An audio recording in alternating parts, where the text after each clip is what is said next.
Hola, ¿qué tal? Les saluda Otto Torres, médico pediatra de la ciudad de Guatemala. Es para mí un gusto estar compartiendo con ustedes en esta oportunidad, en este maravilloso curso. Gracias por la invitación a participar. Puericultura, un enfoque multidisciplinario, iniciando este módulo 8 sobre la alimentación complementaria del niño en su primer año de vida. Pues espero que esta sea una sesión provechosa para todos y de nuevo, muchas gracias por el tiempo que han dedicado a esto. Pues entremos en materia, vamos a hablar acerca de alimentación complementaria, quizá uno de los temas que visitan a nuestro consultorio día tras día y que pues tenemos la oportunidad como puericultores, como pediatras, como personas que tienen el gran privilegio de acompañar a las familias en el crecimiento, el desarrollo de sus niños, pues abordar todos los días, como bien les decía. Y vamos a empezar hablando acerca de una ventana crítica de oportunidad. Esos primeros años de vida, esos primeros meses de vida, son una ventana en la cual se abre un sinfín de oportunidades. Oportunidades para establecer un adecuado metabolismo, para sentar las bases de un buen desarrollo y para poder monitorear y propiciar un adecuado crecimiento. Pero no olvidemos que esto también es un periodo de una alta vulnerabilidad. Es decir, existen ciertos riesgos a los cuales cuando alguno de los factores que necesitan estar presentes en el crecimiento y en el desarrollo de un niño se ven afectados o presentan algún tipo de carencia, vamos a encontrar los siguientes riesgos: la desaceleración del crecimiento y desarrollo, un déficit de micronutrientes y la presentación de enfermedades comunes. El déficit o el exceso del consumo de energía y algunos nutrimentos pueden influir en la programación metabólica. Recuerden ustedes esos estudios de hace ya más de 10 años en donde el doctor Lucas en Inglaterra empezaba a hablar acerca de cómo la programación metabólica existía inclusive desde el periodo intrauterino, y esos primeros 1000 días empezaban a tomar esa importancia en la epigenética. UNICEF identifica a la lactancia materna y a la alimentación complementaria como una de las principales medidas de intervención oportuna que tienen un gran impacto en la sobrevida del niño, en su crecimiento y en el desarrollo. Entonces, ¿qué es alimentación complementaria? Pues es el proceso que inicia cuando la lactancia materna no es suficiente ya para cubrir los requerimientos nutricionales y por lo tanto se necesita de la introducción de otros alimentos. Es esta la piedra angular del desarrollo de un niño, la nutrición para favorecer el crecimiento, y en esta alimentación complementaria encontramos a la educación y al asesoramiento como uno de los factores que van a determinar o a limitar el éxito de la misma. Hay ciertos mensajes claves a considerar, y aquí quiero citar ese famoso documento de la Organización Mundial de la Salud del año 2000, en donde hablaba acerca de esa alimentación complementaria, y eran ciertas las ideas que mandaban y dictaban, y para muchos de nosotros la base de nuestra formación en el conocimiento y el aprendizaje de la pediatría que posteriormente se pusieron en práctica en nuestros consultorios. Y ellos decían acerca de la lactancia materna exclusiva que se debiese de promover, garantizar y motivar por lo menos durante los primeros 4 meses de vida, e iniciar alimentación complementaria entre el cuarto y el sexto mes de vida, considerando que esto podría ser antes si y solo si el bebé no está ganando peso adecuadamente a pesar de una lactancia materna adecuada, o si el bebé recibe lactadas frecuentes pero aún así parece hambriento. Al iniciar la alimentación complementaria es necesario continuar con la lactancia materna tan seguido como antes y todo el tiempo que el bebé lo solicite. También ese documento nos indicaba que debemos de proporcionar alimentos que cumplan las siguientes características: que sean ricos en nutrientes y energía, que sean preparados de una forma limpia, pero que también sean seguros para el niño. Y aquí entran un montón de factores que nosotros los pediatras debemos de vigilar, no solo en las técnicas y las medidas de preparación de los alimentos, sino que también en la presentación de los mismos. Además de ello, considerar que es necesario que estos alimentos sean fáciles de preparar, adaptados a la dieta del lugar, no solo de la familia, sino que también del lugar. Y cuando nosotros hablamos acerca de Latinoamérica, y es un tema frecuente y simpático o hasta simpático, el ver cómo en los diversos países cada alimento es llamado de forma diferente. Pero también considerar que no todo en los países existe una disponibilidad de los alimentos, entonces es necesario no asumir. En mi práctica tengo la oportunidad de tener pacientes y familias de diferentes regiones de Latinoamérica y esto es algo que uno debe tener cuidado al momento de transmitir esa información y que también estén accesibles a la familia. La Organización Mundial de la Salud mencionaba en ese documento que les comentaba que debíamos de ofrecer alimentación complementaria 3 veces al día en niños amamantados entre el sexto y el séptimo mes de vida, aumentando a 5 veces a los 12 meses, es decir, la introducción de 2 meriendas, 2 refacciones, 2 snacks, empezando con pocas cucharadas y gradualmente incrementando la cantidad y la variedad de los alimentos. Vayamos un poquito más atrás y respondámonos esta pregunta. ¿Por qué se necesita introducir alimentos? Si bien es cierto, sabemos que la lactancia materna es todo lo que el bebé necesita en sus primeros meses de vida, llega un momento en el cual se hace necesaria la introducción de alimentos, la alimentación complementaria. Y para ello, quiero enseñarles a ustedes esta gráfica también de este mismo documento en donde ellos hacen ver la energía en kilocalorías por día necesaria a través de los primeros 24 meses de vida y cómo esa energía es proporcionada de forma satisfactoria y suficiente por la lactancia materna entre el 0 y el quinto mes de vida. Y poco a poco se va creando un gap de energía, una brecha de energía no cubierta por la lactancia materna que es necesaria que sea satisfecha por la alimentación complementaria. Esto cuando hablamos de energía. Pero ¿qué pasa cuando hablamos de hierro? Ustedes saben que durante los primeros 6 meses de vida hay 2 factores importantes que van a garantizar el aporte de hierro para el crecimiento y desarrollo de un bebé. Y el primero de ellos es todo ese hierro que fue donado por parte de mamá a través de la placenta. Y aquí va a depender si mamá estuvo con adecuados niveles séricos de hierro o no. Pues todo eso que pasó a través de la placenta a nuestro bebé va a garantizar los depósitos suficientes para el crecimiento y desarrollo. Y el segundo factor muy importante y considerado a partir del 2017 por la Academia Americana de Ginecobstetricia, ya como una recomendación formal de parte de ellos, es el pinzaje tardío del cordón umbilical. Este hierro que es donado en los últimos latidos que pasa de la placenta al bebé es súper importante. ¿Por qué? Porque la lactancia materna, el gold estándar para la alimentación de nuestros niños, la lactancia materna, la que brinda todo lo que el niño necesita, tiene un hándicap, tiene un pero, y ese pero es su contenido de hierro. Ustedes pueden ver en el eje horizontal, en color amarillo, el aporte de hierro que la lactancia materna brinda al bebé. En rosado, las 2 columnas rosas, van a ver ustedes el hierro del depósito que el bebé tiene al nacimiento a través de esos 2 factores que ya les mencioné y cómo esta brecha empieza a ser tan importante y no cubierta por la lactancia materna a partir del sexto mes de vida. Es decir, hay 2 micronutrientes que deben de ser cubiertos con la alimentación complementaria y estos son principalmente el hierro y el zinc. Cuando hablamos de hierro es necesario tomar en cuenta varios aspectos. En primer lugar, la absorción y las fuentes de hierro. La cantidad de hierro que un niño absorbe va a depender de varios factores, siendo el primero de ellos el contenido de hierro específico en un alimento determinado. El tipo de hierro. El hierro de la carne, por ejemplo, y pescado es mejor que el de las plantas, la leche y los huevos. Esto va a ser si esto es clasificado como hierro M o hierro no M.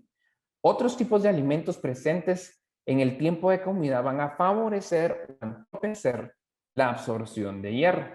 Y también si el paciente está en un estado anémico o no. Se sabe que un paciente con anemia va a tener una mayor absorción del hierro ingerido porque obviamente lo necesita más. El alto contenido de hierro y una buena absorción se encuentra en alimentos como hígado, carnes rojas, como en las aves, principalmente la porción oscura de la carne de las aves, en el pescado y en alimentos fortificados con hierro, como los cereales que se utilizan en la introducción de alimentos. Hay alimentos con alto contenido de hierro, pero que tienen una mala absorción, y estos son la yema de huevo, las hojas verdes y las leguminosas. La cantidad de hierro absorbida a través de los huevos, la leche y las hojas verdes se va a incrementar o se va a favorecer al comer en el mismo tiempo de alimentación alimentos ricos en vitamina C, carne roja y aves, pescado y mariscos. Y va a disminuirse si en la dieta se incluyen bebidas como el café o el té. Y estamos hablando obviamente en niños menores de 1 año. Y seguramente ustedes en Costa Rica y en las otras regiones de nuestra Centroamérica se darán cuenta que hay muchas costumbres. Hay varias formas de conocer a una comunidad desde el punto de vista antropológico. Una de ellas es la forma en la que entierran o enterramos a nuestros muertos y lo que creemos al respecto, pero también antropológicamente es de suma importancia todas las creencias y las prácticas del primer año de vida y la introducción de alimentos y la creencia o costumbre en cuanto a este factor es tal vez algo que va a diferenciar muchísimo o a caracterizar la cultura de un lugar en específico. Y lamentablemente, en Guatemala, y me imagino que en las otras regiones también, tenemos niños de 8 meses, 9 meses, que ya son alimentados con bebidas que no debiesen de existir, como el café. El café es entonces uno de los principales obstaculizadores de la absorción de hierro. Y obviamente una conducta deleteria, algo nocivo, más allá del tema específico de la absorción de hierro. ¿Qué pasa con otros nutrientes y la lactancia materna y cómo estos nutrientes se ven afectados? Y aquí tenemos 4 columnas. En la primera de ellas es el porcentaje de la energía que puede ser alcanzada por la lactancia materna en niños de 12 a 23 meses. La segunda es la proteína, la tercera es el hierro y la cuarta es la vitamina A. Es decir, sigue siendo el hierro el principal factor y la razón por la cual una adecuada alimentación complementaria debe ser iniciada más allá de todos los demás factores que podamos y vamos a mencionar en el desarrollo de esta conferencia. Ahora, ¿cuándo empezar la alimentación complementaria? Esta es una pregunta muy peculiar y vamos a navegar a lo largo de varios estudios y publicaciones que nos van a ayudar a concluir el tiempo en el cual es oportuno iniciar la alimentación complementaria. Empecemos hablando acerca de los beneficios de la lactancia materna hasta los 6 meses de vida. La Organización Mundial de la Salud, la Academia Americana de Pediatría, señalan a la lactancia materna en su forma y modalidad exclusiva porque esta garantiza un óptimo crecimiento, un desarrollo cognitivo adecuado, previene alergias, disminuye las enfermedades, tiene una mejor digestibilidad y también es un factor importantísimo en la prevención temprana de enfermedades crónicas, es decir, prevención de síndrome metabólico y otra serie de procesos que pueden llegar a afectar al bebé. Y si garantizamos esta lactancia materna exclusiva durante los primeros 6 meses, vamos a estar también programando y garantizando la futura salud de nuestro paciente. Ahora, ESPGHAN, NASPGHAN y la Asociación Europea de Inmunología y Alergia, ellos mencionan iniciar la alimentación complementaria entre la semana 17 y la 16ª semana de vida. Independientemente de lo que diga, estos puntos que debemos de vigilar en nuestro bebé para determinar si está listo o no para comer. En primer lugar, si se sienta solo y se sienta sin apoyo. Si muestra interés por la comida y trata de agarrarla, si logra agarrar objetos y se los lleva a la boca, si existen movimientos de masticación y si ha logrado superar el reflejo de extrusión, o sea, esa tendencia a escupir todo lo que entra a su boca, que en su momento fue un mecanismo de defensa, pero que debe llegar a superarse. Vamos a ver lo que encontramos escrito por Brian Wharton en Pediatrics ya hace algún tiempo acerca de los patrones de alimentación complementaria en los países de la Unión Europea. Y vamos a entender que el principio de empezar la alimentación complementaria entre los 4 a 6 meses se ha adoptado por más de 25 años. En Europa no siempre se cumple. Por ejemplo, 90% de las mamás del Reino Unido habrán introducido alimentos a la edad de 4 meses y hasta un 25% de ellas alrededor de la 8ª semana. ¿Es esto aceptable? Pues un estudio demostró que entre los niños de 7 años que habían recibido alimentos antes de las 15 semanas existía una mayor prevalencia de síntomas respiratorios, un 21% versus el 10% de los que habían iniciado la alimentación posterior a esa semana 17.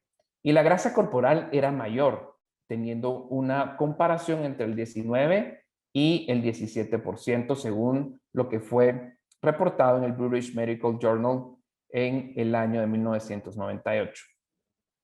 Ahora, ¿cuál es la relación entre alimentación complementaria y la lactancia?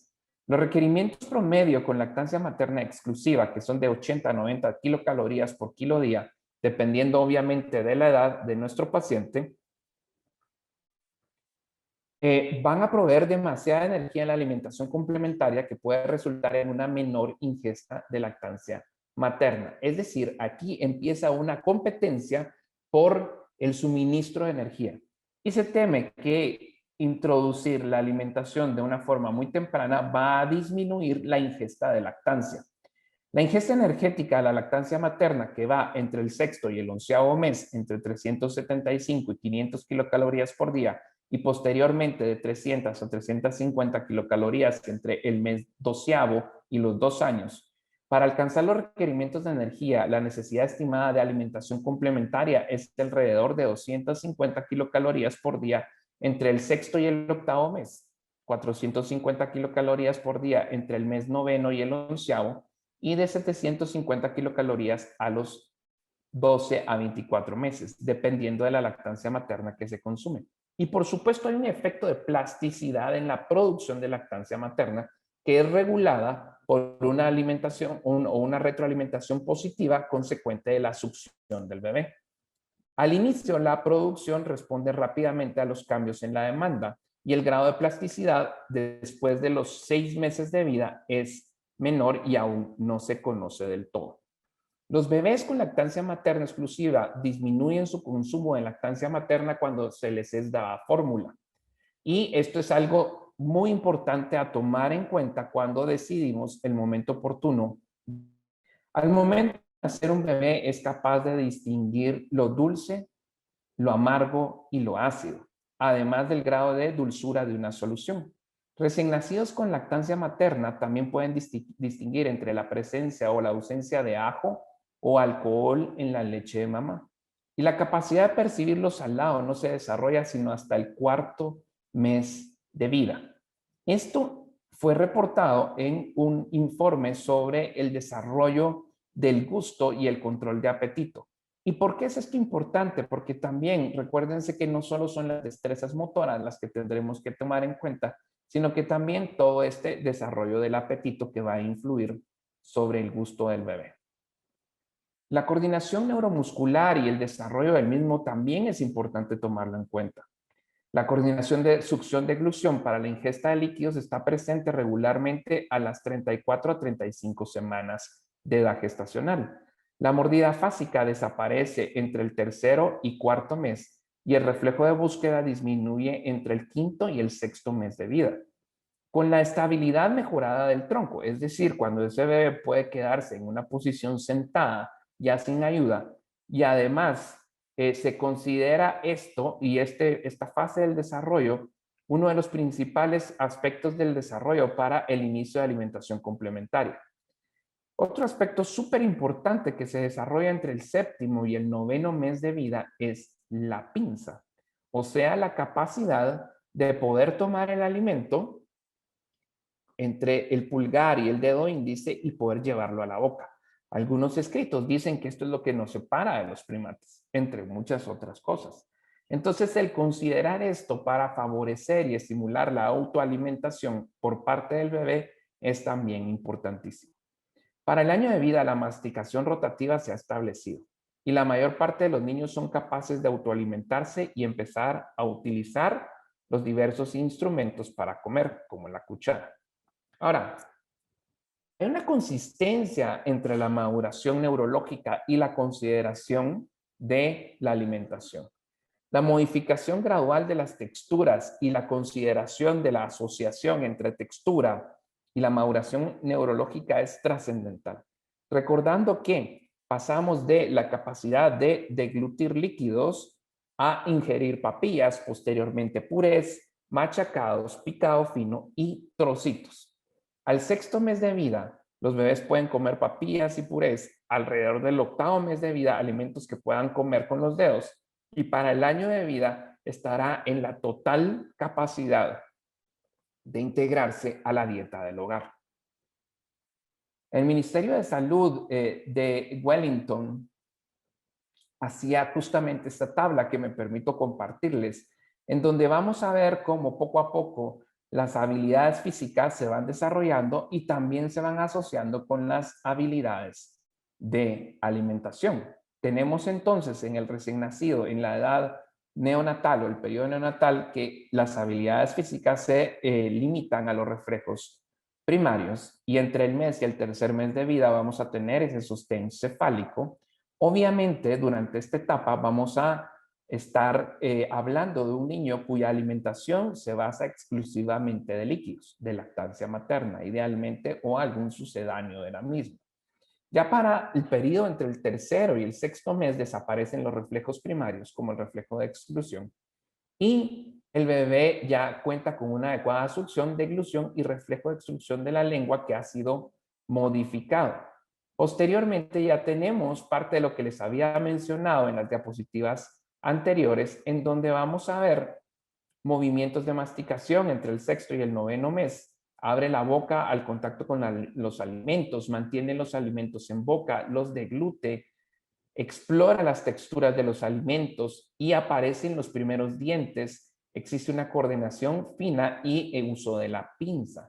Ya entre el noveno y el 12º mes, en las habilidades físicas de destrezas motoras gruesas, tenemos el inicio de gateo, la bipedestación y el apoyo en 4 puntos. Además de ello, neurológicamente y relacionado con la alimentación, existe un interés en la variedad de texturas de alimentos y el bebé es más independiente para comer, aunque requiere apoyo y puede morder y masticar algunos alimentos, mejora la función de los músculos de la cavidad oral y existe un desarrollo de la propiocepción con integración de funciones motoras y coordinación. Este cuadrito resume lo que anteriormente hablábamos. Debemos de tomar en cuenta la textura con la masticación, con la consideración de un instrumento para alimentarse y con la utilización de un artefacto para poder deglutir los líquidos que le vamos a estar dando. Y vamos a ver cómo esto va evolucionando con el tiempo y con el tiempo también es parte de nuestro deber irlos evolucionando en cuanto a las texturas. En Holanda, De Ver estudió a 2.227 niños entre los 5 y los 6 años e identificaron que la lactancia materna y la alimentación complementaria después de los 6 meses versus que antes de los 4 meses se asoció a menor masa grasa. Es decir, que el tiempo en el cual un niño inicia la alimentación complementaria va a incidir en su índice de masa corporal. Pierce y colaboradores realizaron una revisión sistemática que concluye que la introducción de alimentos complementarios antes de los 4 meses versus la introducción entre los 4 o 6 meses o inclusive después de los 6 meses puede incrementar el porcentaje de masa grasa y el riesgo de sobrepeso en la niñez. Daniels también señala que tras revisar 26 estudios, concluye que la introducción de sólidos antes de los 4 meses puede incrementar el riesgo de obesidad.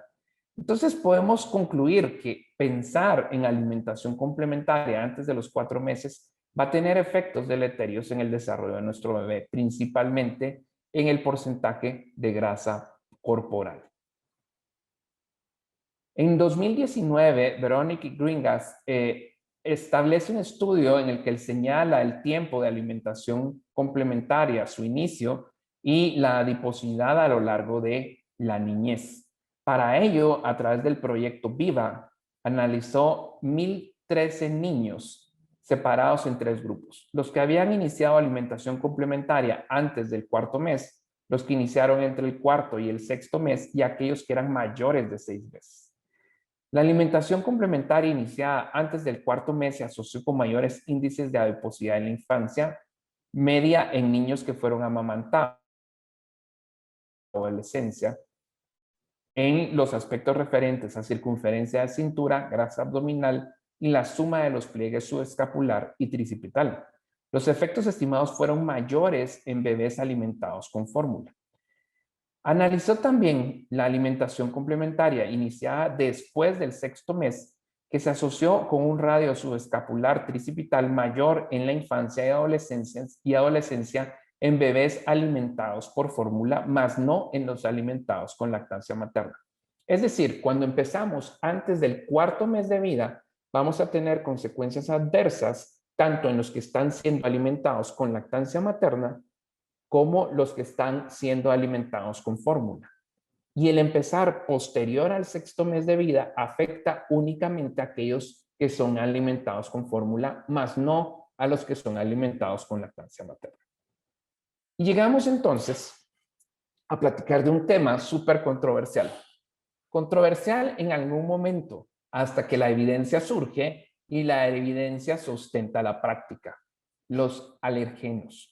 El tiempo adecuado de exposición a alimentos con potencial alergénico. En ese sentido, lo que tradicionalmente se hacía encuentra una contraposición con lo que la evidencia y los nuevos estudios indican. En años recientes, la recomendación ha variado, señalando la introducción temprana conforme a estudios que demuestran que el riesgo de sensibilización y enfermedad alérgica es igual o menor como consecuencia de la aparición de tolerancia inmunológica a partir del 4.º mes de vida. En cuanto a la tolerancia oral, entre los meses 4 y 6 se asocia a factores de colonización, predisposición genética, exposición a lactancia materna y factores inmunomoduladores como las proteínas, los lípidos, la fibra y las vitaminas. Vamos a ver ahora este informe o este estudio que mencionaba Julia Masia en Nature en el 2015, en donde mencionaba que la lactancia materna tiene un papel súper importante en el desarrollo de tolerancia oral. Los antígenos de la dieta materna son procesados por la madre. Esto provoca e induce la producción de inmunoglobulina A, interleuquina 10, factores de crecimiento y antígenos. Por ello, no se recomienda la restricción dietaria materna como medida preventiva para la sensibilización del bebé. ¿Y cuántas veces no tenemos a nuestras mamás, las mamás de nuestros pacientes, siendo limitadas de una forma sin sentido en su dieta para la prevención de alergias? Los lípidos, como inmunomoduladores, pueden inducir tolerancia alimentaria. Los ácidos grasos de cadena larga, como el omega 3 y colesterol, como protectores, y los triglicéridos de cadena media y omega 6, como aquellos que favorecen la sensibilización y la reacción alérgica. Por eso, el garantizar la adecuada disposición de omega 3 es muy importante como un factor inmunomodulador. La fibra es fermentada por la microbiota a ácidos grasos de cadena corta, como el butirato, y esto va a producir células T reguladoras con actividad sobre las placas de Peyer y a nivel pulmonar con efecto antiinflamatorio de la vía aérea y disminución de la alergia respiratoria. También las vitaminas son importantes, 2 de ellas que son las que vamos a mencionar. La vitamina A. ejerce una regulación a favor de una respuesta TH1 sobre TH2, favoreciendo la tolerancia oral y una menor inflamación de las vías aéreas. Recientemente, en los últimos años, el papel antiinflamatorio de la vitamina D es también conocido, ejerciendo una función similar en esa respuesta TH1 sobre TH2 y protegiendo adicionalmente contra dermatitis atópica. Coplin en el 2010 estudia a 2.589 lactantes australianos con quienes se comparó la introducción de huevo al cuarto, sexto, décimo y doceavo mes de vida, quedando demostrado que entre más tardía la introducción, existe un mayor riesgo de desarrollar alergia. En este sentido, la desnaturalización proteica, dependiendo de la forma de cocción, es importante y afecta el riesgo alergénico. En otras palabras, un huevo bien cocido tiene una menor capacidad de inducir alergia. Pero me llamó muchísimo la atención este estudio, en donde ustedes se dan cuenta que dependiendo el momento en el cual se introduzca el huevo, y si esto se hace de forma tardía, la predisposición alérgica es mucho mayor que si se hace de forma temprana. Esto viene a romper muchísimos paradigmas en nuestra práctica porque, como les decía, y regresando a ese informe de la Organización Mundial de la Salud del año 2000, que fue a través del cual muchos de nosotros aprendimos de puericultura, viene a tener una acción disruptiva y a modificar nuestras conductas en cuanto al plan educacional para nuestros pacientes. Se publica en el 2015 en el New England Journal of Medicine un estudio randomizado de el consumo de maní en infantes con riesgo de desarrollo de alergia al maní. Este estudio, LEAP, en UK, señala un efecto de la exposición temprana en maní antes del 11º mes de vida de niños de alto riesgo y se evidenció que la frecuencia de casos disminuye con la introducción temprana. Otro estudio que viene a favorecer este concepto de la introducción o exposición temprana de alérgenos en la dieta.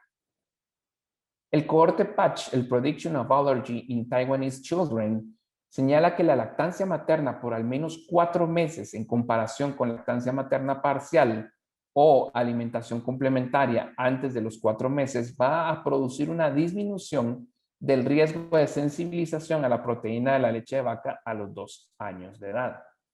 Niños con lactancia materna exclusiva llegaron a presentar un menor conteo de eosinófilos y niveles de inmunoglobulina E a los 3 años. Es decir, la lactancia materna exclusiva se convierte en un protector para el desarrollo de alergia cuando ésta se logra por al menos 4 meses y retrasamos la alimentación complementaria después de este 4.º mes al menos.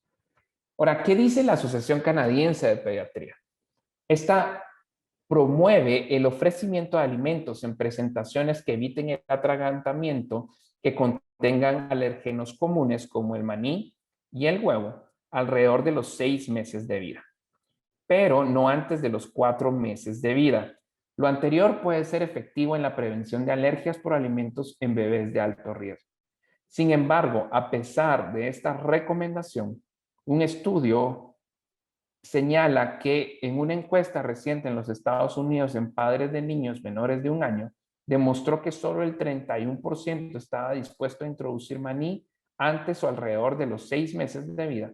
Otra encuesta realizada a proveedores profesionales de salud indicó que un porcentaje significativo de los mismos recomendaba la introducción de alergenos potenciales hasta después de los 12 meses de vida.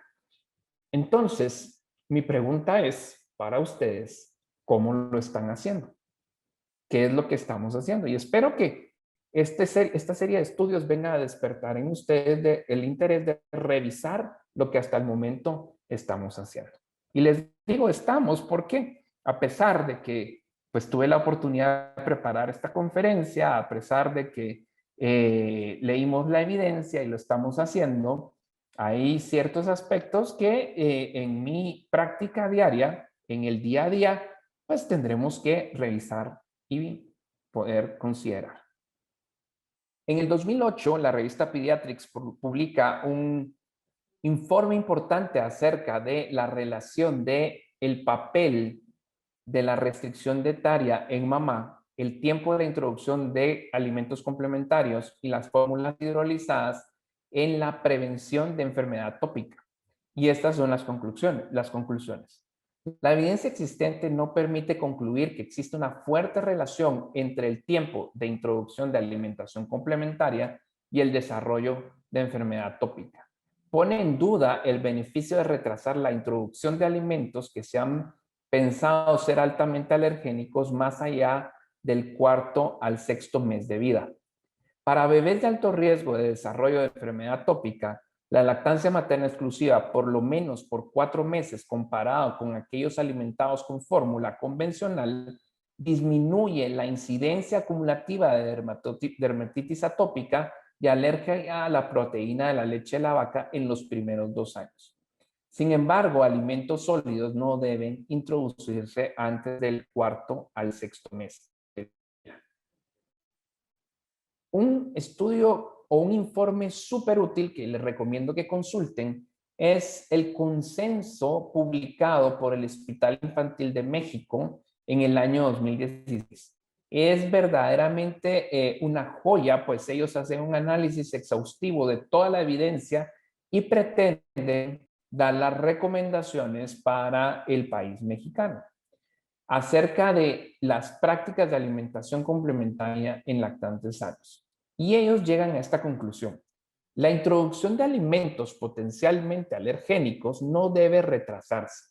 Se recomienda iniciar la introducción de estos alimentos desde los 6 meses de edad, de acuerdo con el contexto cultural y social. Y creo que esto es una excelente posición para conciliar todas las posturas con la evidencia existente y poder también hacer una modificación en las prácticas que por años se habían venido haciendo. Hablemos ahora de gluten. El gluten es quizá uno de los aspectos más consultados porque es una de las modificaciones en la conducta alimenticia que la sociedad está experimentando. Esplan recomendó evitar la introducción precoz de gluten en niños menores de 4 meses o tardía en niños mayores de 7 meses para reducir el riesgo de desarrollo de alergia y enfermedades autoinmunes. Sin embargo, estudios aleatorizados indican que dicha asociación no existe. De Palma y colaboradores señalan que lactantes con factores de riesgo de desarrollo de enfermedad celíaca presentaban microbiota distinta, con mayor colonización por Bacteroides fragilis, estafilococos y menor población de Bifidobacterium y B. longum. Sin embargo, la lactancia materna favorecía el incremento del grupo Clostridium leptum, disminuyendo las diferencias en la composición de microbiota. En otras palabras, la lactancia materna se convierte también en un factor protector para aquellos niños en riesgo tras modificar o promover una microbiota más sana y así de alguna forma reducir el riesgo de desarrollo de enfermedad celíaca. En el 2015, Konings señala que la duración de la lactancia materna exclusiva o el momento de inicio de la alimentación complementaria, ya sea temprana o tardía, no se relaciona con la enfermedad celíaca en niños con alto riesgo y recomienda la introducción del gluten entre el 5º y el 6º mes de vida. Hablemos ahora de otro aspecto. Hemos hablado de alergenos, hemos hablado del tiempo de introducción de alimentos, hemos hablado de gluten, pero hablemos de bebidas azucaradas. Recordemos que el gusto por lo dulce es innato. Esta preferencia puede incrementar tras la exposición, ya que se asocia a la liberación de endorfinas y de dopamina. Esto crea efectos adictivos a través de la señalización neuronal de dopamina sobre estructuras hipotalámicas, la amígdala y otros sistemas y otros componentes importantes del sistema nervioso central, utilizando a los neurotransmisores como el glutamato por búsqueda de recompensa, por placer. Es decir, tenemos esa tendencia a depender del azúcar. Y esto se puede evitar tras una adecuada introducción de alimentos y una óptima alimentación complementaria. Y es que el aporte energético de las bebidas comparado con los sólidos no tiene efecto sobre la necesidad y por ende no hay regulación posterior del apetito. Es decir, las calorías que me da una manzana puede ser que regulen mi apetito al encontrar la saciedad por el consumo de fibra y obviamente por el consumo de energía y todo lo que ustedes saben que una manzana contiene. Pero si esa manzana la convertimos en jugo de manzana, probablemente la misma cantidad de calorías van a ser ingeridas, pero el efecto de saciedad no va a ser encontrado. Y esto es un aspecto importantísimo a considerar. El Feeding Practice Study indica que el consumo durante el primer año de vida duplica el riesgo de obesidad a los 6 años, el consumo de bebidas azucaradas. Los que ingirieron bebidas azucaradas antes del 6º mes de vida tienen un 92% más de riesgo de obesidad que aquellos no consumidores, según un estudio de Pediatrics en el 2012. La Organización Mundial de la Salud señala que los azúcares simples no deben superar el 5% del valor energético total de la dieta. Esto va a producir un balance energético positivo, es decir, ingerimos calorías que no vamos a quemar o a gastar. El aporte de carbohidratos simples no debe superar las 30 a 45 kilocalorías y no se recomienda la introducción de ningún tipo en menores de 24 meses y mucho menos bebidas carbonatadas que no debiesen de ser parte de la consideración de la dieta de un niño. Hace algunos años obtuvimos todos esta recomendación de la Academia Americana de Pediatría, en donde el jugo se prohibía en todos aquellos niños menores de 12 meses y se regulaba en niños mayores de 1 año. ¿Por qué? Porque no debe ser ofrecido jugo de fruta a los bebés menores de 12 meses porque no le brindan ninguna propiedad nutritiva a esta edad. Y arriba de esos 12 meses, esto debe ser regulado. Hemos hablado del cuándo, específicamente también cuando alergenos, cuando gluten, nunca bebidas azucaradas en ese primer año de vida. Pero ahora hablemos del cómo introducimos alimentos, cómo iniciamos esa alimentación complementaria. ¿Cuál es la secuencia de introducción de alimentos que debemos de seguir o deberíamos de aconsejar a los papás de nuestros pacientes? Antes el patrón de la lactación era la introducción de frutas, verduras, cereales, leguminosas y luego carnes. Esto es algo que también ha cambiado. En la actualidad, lo primero que debe de ofrecerse entre el 6º y el 7º mes son carnes, al contrario de lo que se hacía previamente, verduras, frutas y cereales ricos en hierro en esta edad que les mencionaba. Leguminosas entre el 6º y el 8º mes, derivados de leche como yogurt, queso entre el 8º y el 12º mes, huevo y pescado a partir del 8º al 12º mes y cítricos y leche entera a partir del año. Se enfatiza la introducción temprana de productos de origen animal por el contenido de zinc y de hierro, además de la consideración de proteínas de alto valor biológico. ¿Cuántas comidas al día? Debemos de promover una regla de los 4 días, de los 2 días, de los 3 días y cuál es la cantidad que debemos de darle a nuestros niños. Y para eso analicemos la neofobia contrastado con los niños melindrosos. Dovey publicaba en Appetite en el 2008 una relación entre la exposición a la comida y el rechazo a la misma. Y es que existe una tendencia natural del niño a rechazar lo nuevo.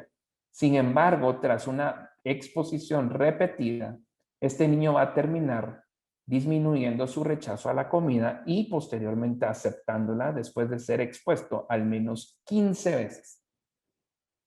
Si esto no lo hacemos o lo aseguramos, vamos a tener a un niño que empieza a manifestar conductas de rechazo a los alimentos o de un picky eater. ¿Cuánto tiempo por comida? Al inicio, los límites de la duración puede ser de la alimentación puede ser entre 5 y 15 minutos. Posteriormente, la duración apropiada para el consumo es de 20 a 30 minutos según lo reportado en Appetite en el 2009. Se puede considerar la capacidad gástrica del lactante con la fórmula de 30 gramos por kilogramos de peso. ¿Y por qué es esto tan importante? Es para considerar el incremento progresivo de las porciones del bebé. Entre el sexto y el octavo mes de vida, la capacidad gástrica es de 250 gramos. La cantidad máxima de alimentos para esta edad por tiempo de comida es entonces de un cuarto de taza a media taza o de 60 a 120 gramos. Acompañado de líquidos o de lactancia materna a los alimentos sólidos entre 130 y 180 ml. ¿Por qué es tan importante tener esta consideración? Por la saciedad y el desarrollo de la capacidad del bebé de autorregular su ingesta. Entre el noveno y el 11º mes, la capacidad gástrica incrementa a 285 gramos. Ya para este entonces, la cantidad máxima de alimentos por tiempo de comida debe ser de media taza o de 120 gramos y líquidos acompañados a esta alimentación de 160 mililitros. Arriba del año de vida, la capacidad gástrica llega a ser hasta de 350 gramos y esto va a equivaler a alimentos entre 3/4 de taza a una taza, es decir, de 180 a 250 gramos con alimentos líquidos que acompañan a los sólidos que deben de rondar los 95 a 165 mililitros según lo reportado en un informe de la Organización Panamericana de la Salud.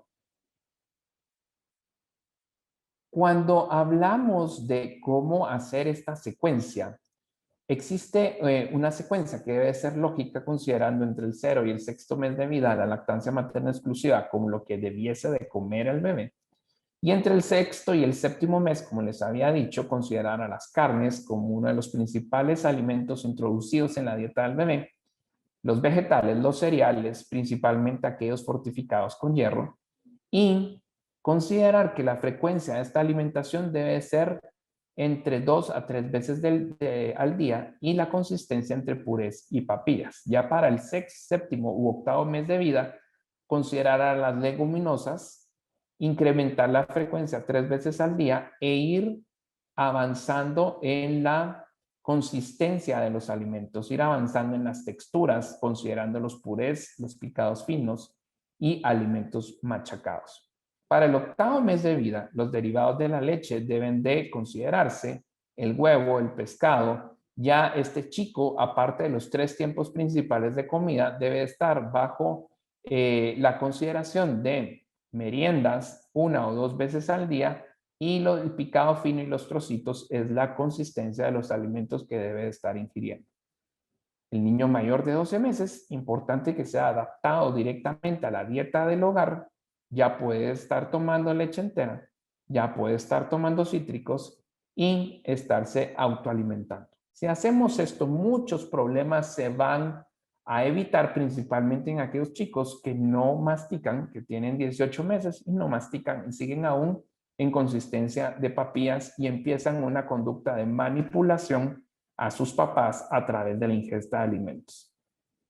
Esto es básicamente lo que ya habíamos platicado en la diapositiva anterior acerca de qué cantidad y el consumo total de energía y proteínas por día es también muy importante, en donde entre el 6º y el 8º mes debemos de considerar 1.5 gramos de proteína por kilo por día y las proteínas deben de consistir un 6 al 8%, mientras que las grasas van del 40 al 60% y los carbohidratos del 32 al 54% de la dieta del bebé, y todo esto va a ir modificándose a lo largo de esos primeros 24 meses de vida.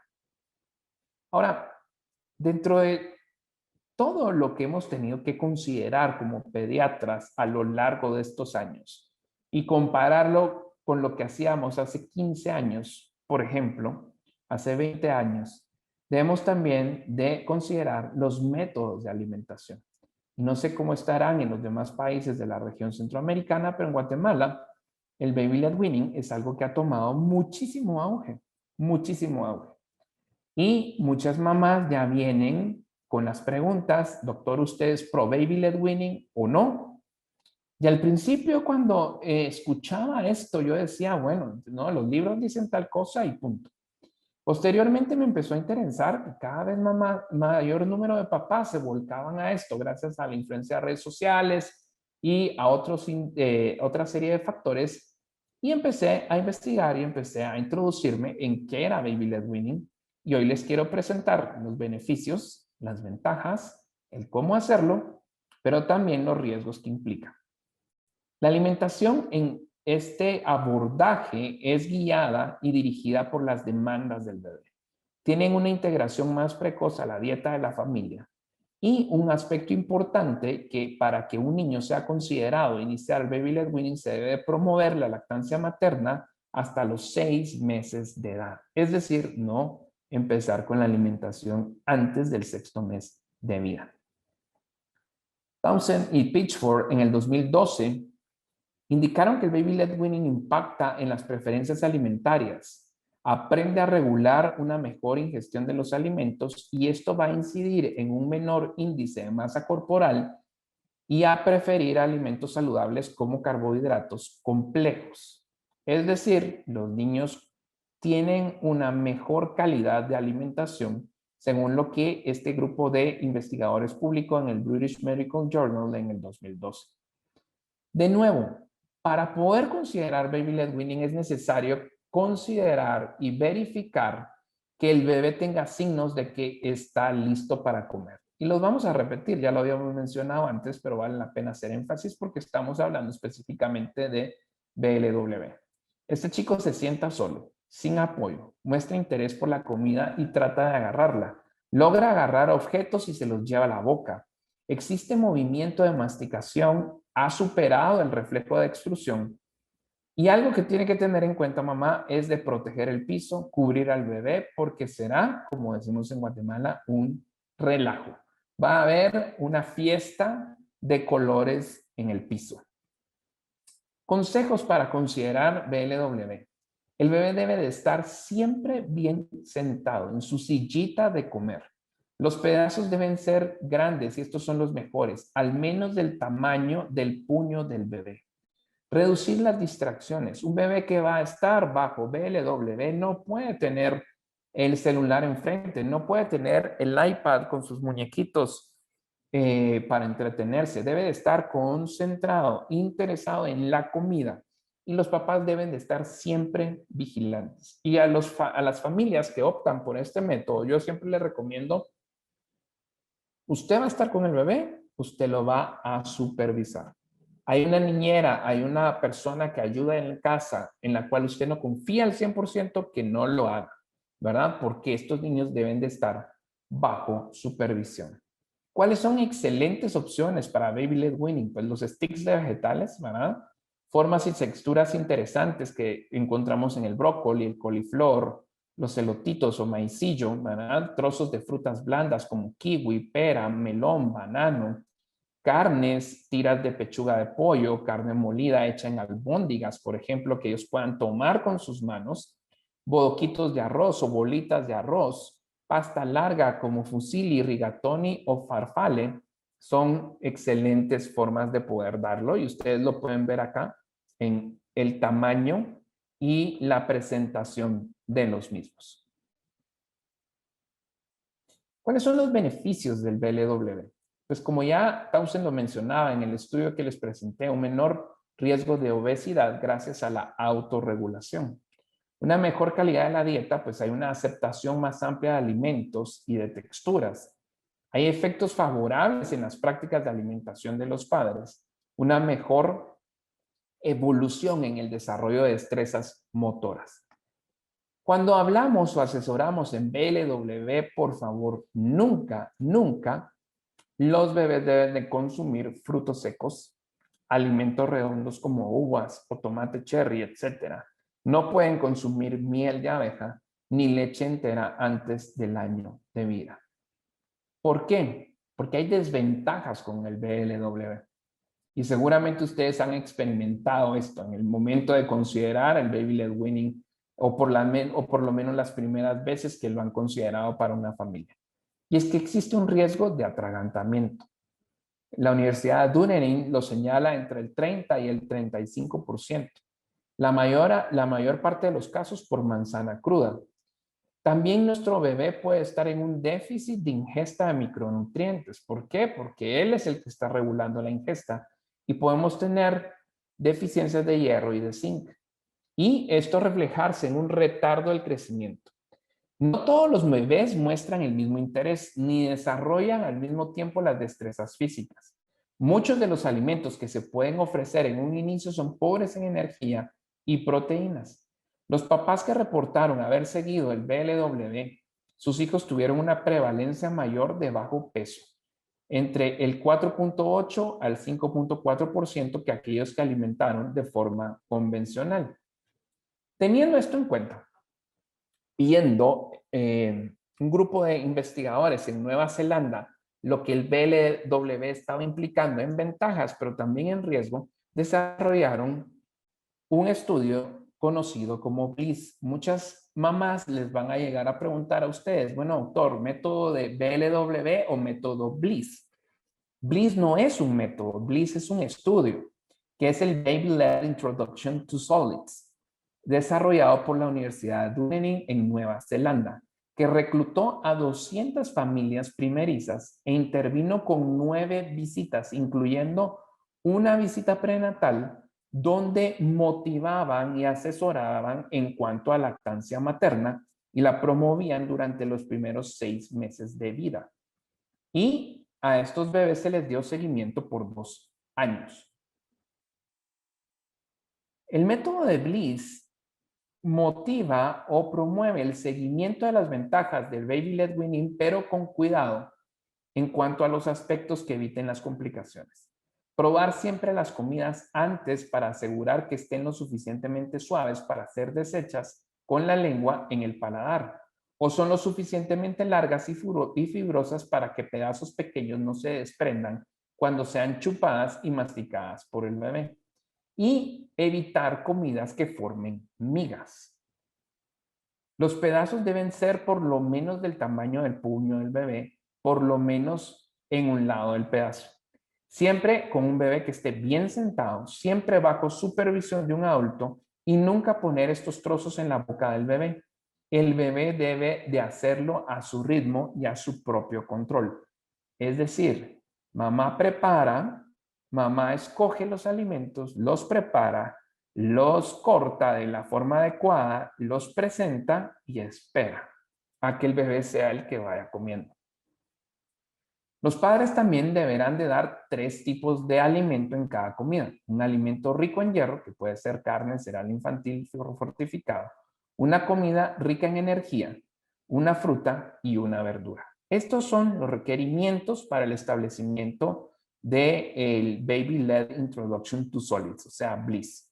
Y ustedes tienen ahí un screenshot del instructivo que dieron a los papás, perdón, y las instrucciones que tuvieron que seguir. En primer lugar, el empezar ofreciendo comidas que son por lo menos del tamaño de un dedo adulto o más grandes que el puño del bebé. Siempre incluir en las comidas del bebé los diferentes componentes que cualquier otro miembro de la familia, es decir, esos alimentos, esos grupos de alimentos que les mencionaba. Ofrecer una variedad de comidas, evitar apurar al bebé, evitar ofrecer comidas rápidas o comidas que se les ha añadido sal o azúcar, siempre seguir las reglas de seguridad y con esto los resultados que tuvieron fueron satisfactorios. Es decir, no es un método como tal, sino que es la revisión de una práctica y la disminución de los riesgos que el BLW puede representar. Ahora, hablemos de principios básicos de alimentación.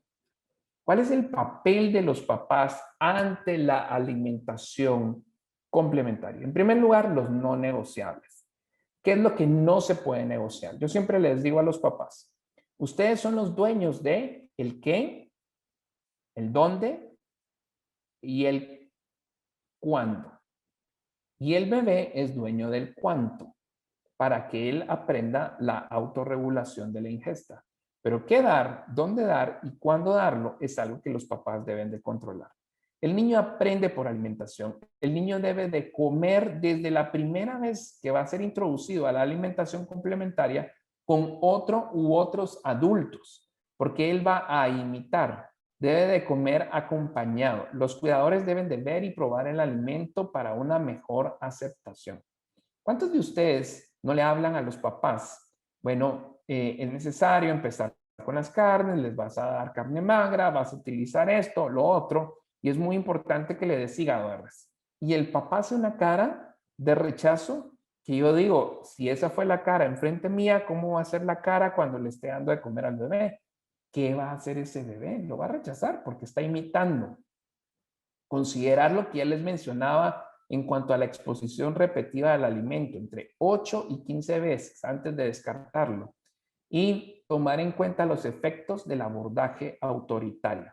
Un papá controlador, un papá que hace que el momento de alimentación no sea agradable para el bebé, está sentando las bases de las complicaciones de la alimentación.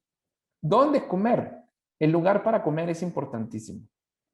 Debe de ser, pues obviamente en el comedor, con la familia, en el tiempo en que la familia se sienta. Es importante conservar y establecer la rutina y evitar las distracciones. Es triste ver cómo familias consideran al iPad, consideran al teléfono, consideran a la televisión un elemento de alimentación y el niño no come si no está viendo sus videos en YouTube. ¿Cuándo comer? Reconocer y promover el ciclo de hambre y de saciedad es importante. Y por eso considerar que los tiempos de comida deben de establecerse tan claramente que el niño lo entienda y fuera de los tiempos de comida, evitar dar otros alimentos. ¿Por qué? Porque es importante que ese niño llegue a comer con hambre. El número de comidas al día, ya lo mencionábamos, empezar con 2 a 3 y posteriormente ir incrementando el número de comidas a través de meriendas adecuadas para estar con 2 meriendas a los 12 meses de vida. Y el comer entre comidas es algo que se debe de evitar. El qué comer y el cuánto comer, pues ya hablamos acerca de los principales grupos de alimentos y cómo deben de ser incluidos en la dieta y también considerar siempre el tamaño de la porción, sobre todo en aquellos niños mayores de 12 meses. ¿Cómo comer? Debemos de tener una actitud neutral. Por comer no se premia y tampoco se castiga. No forzar la alimentación, promover la alimentación independiente. Si usted hace que su niño coma por sí solo, a los 12 meses se va a estar evitando muchísimos problemas. Porque hay 3 cosas que pasan al año. Uno es, el esquema de sueño se altera. El niño deja de comer y empieza el reto de la disciplina.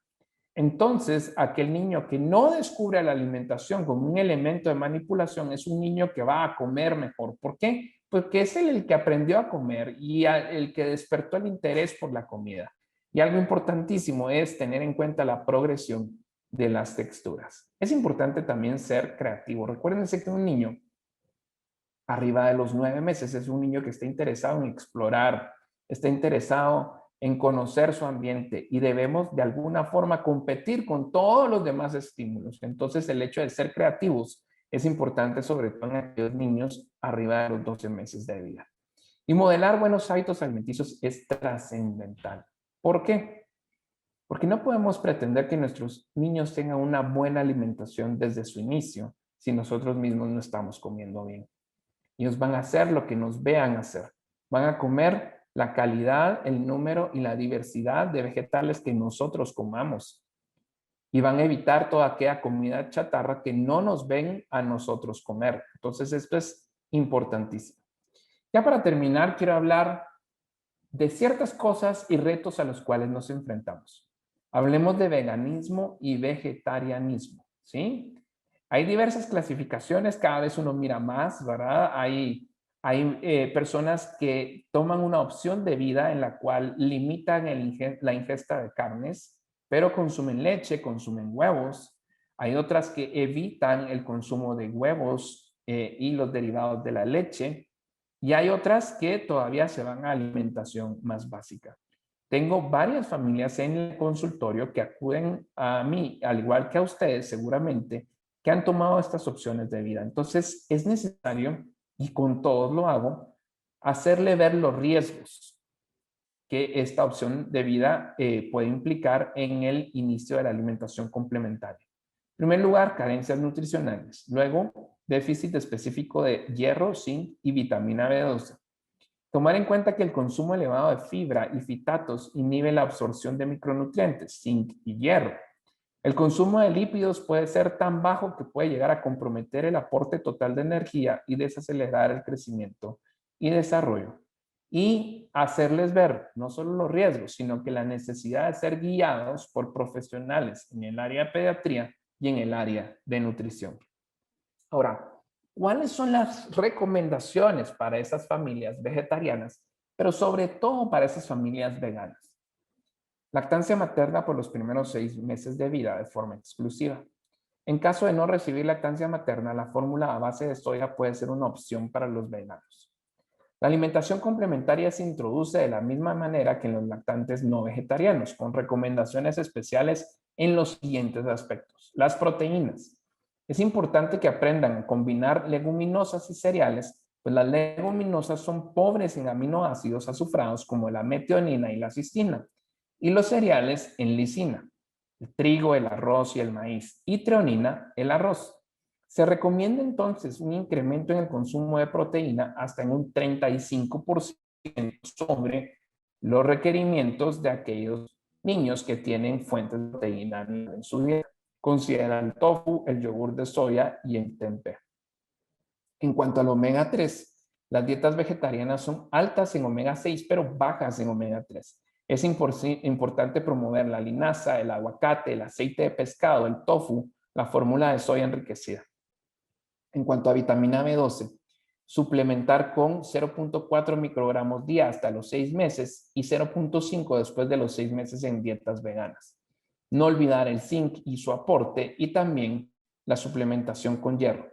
El hierro NOEM, la asociación con vitamina C, puede ser que este hierro NOEM sea favorecido en la absorción cuando garantizamos el aporte de vitamina C y la repercusión de fibra dietética de fitatos y taninos. En ese sentido, déjenme decirles que en Guatemala tenemos, les digo, tenemos como guatemalteco, es algo contra lo cual yo lucho, pero se da desde las zonas privilegiadas de la ciudad de Guatemala hasta las montañas, donde están muchísimos niños con desnutrición. Y esta costumbrita es el consumo de caldo de frijol. Todo el mundo consume caldo de frijol. Y hacerles ver a los papás que el consumo de caldito de frijol rico en fitatos me va a ejercer una inhibición competitiva en los receptores para la absorción de hierro. Y este es uno de los inductores principalmente de anemia entre los niños de 6 a 11 meses de edad. Es importantísimo saber comer. Es importantísimo considerar que el riesgo de anemia y deficiencia de hierro no viene solo por un pobre poder adquisitivo de la familia, sino que viene por falta de conocimiento. Y esto es trascendental. Entonces, y ya para terminar, quisiera dejarlos con estas conclusiones. Esto es un position paper de Espegan en donde ellos hablan acerca de la alimentación complementaria y llegan a estas conclusiones. Hay uno del 2011 y este es el más reciente publicado en el Journal of Pediatric Gastroenterology del 2017. Y esto es a lo que ellos concluyen o en lo que ellos concluyen. El tiempo. La lactancia materna exclusiva debe ser promovida al menos por 4 meses. Usted apunte 6. Y exclusiva o predominantemente por 6 meses. La alimentación complementaria no debe iniciarse antes del 4.º mes y no deberá retrasarse más allá del 6.º mes, sobre todo si el niño está siendo alimentado con fórmula.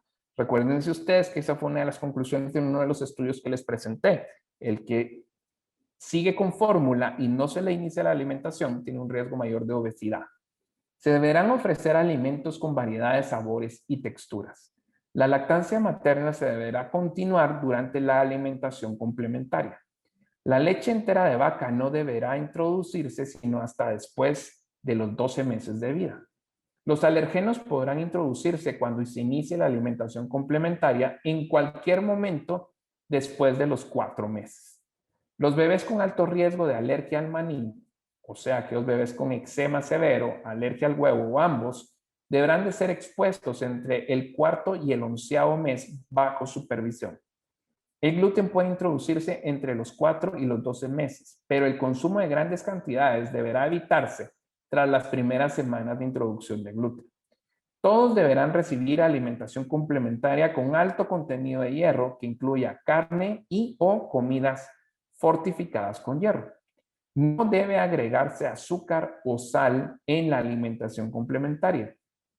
No debe de incluirse en la alimentación complementaria bebidas azucaradas ni jugos de frutas, aun si estos son naturales. Las dietas veganas deberán considerarse únicamente bajo supervisión médica y seguimiento profesional por nutricionista. Abro paréntesis, las familias veganas que yo tengo en mi consultorio saben en qué momento vamos a hacer controles de niveles de micronutrientes y saben también cuáles son las condiciones para seguir en esa práctica familiar. Los padres deben de entender las serias consecuencias que trae el no cumplir las recomendaciones sobre la suplementación de la dieta. Otra recomendación o otra conclusión de este grupo europeo es responder al apetito y la saciedad del infante y evitar el alimento como recompensa. He tratado de tomar las viejas costumbres de práctica en cuanto a alimentación complementaria y presentarles en esta oportunidad toda la literatura que pude conseguir que sustenta los cambios disruptivos en algunos aspectos de esas viejas prácticas. Espero que haya sido de su agrado y que pueda ser este el inicio de un conversatorio en sus consultorios.